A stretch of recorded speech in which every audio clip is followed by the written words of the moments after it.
অসমৰ ৰাইজৰ ইচ্ছা আমাৰ তাত মাত মাতিবলগীয়া একো নাই। মই অসমীয়া সাহিত্যিক, অসমীয়া ভাষাৰ সাহিত্যিক হয়। অসম সাহিত্য সভাৰ ইচ্ছা, হয়, অসমৰ ৰাইজৰ ইচ্ছা আমাৰ তাত মাত মাতিবলগীয়া একো নাই।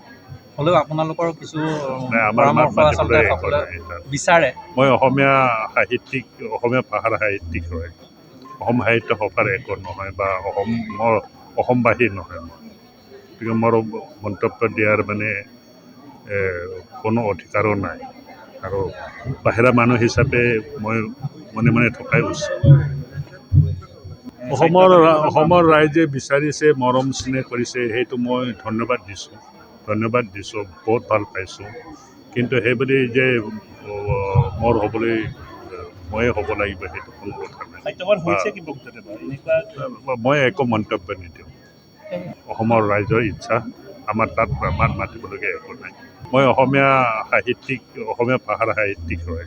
অসম সাহিত্য সভাৰ ইচ্ছা, হয়, অসমৰ ৰাইজৰ ইচ্ছা আমাৰ তাত মাত মাতিবলগীয়া একো নাই।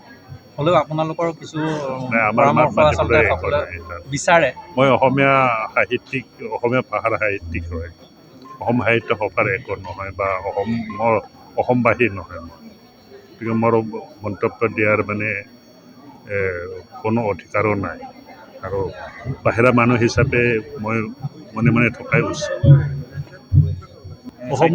অসমৰ ৰাইজে বিচাৰিছে, মৰম স্নেহ কৰিছে, সেইটো মই ধন্যবাদ দিছোঁ, বহুত ভাল পাইছোঁ। কিন্তু সেইবুলি যে মোৰ হ'বলৈ ময়ে হ'ব লাগিব সেইটো কোনো কথা নাই। মই একো মন্তব্য নিদিওঁ।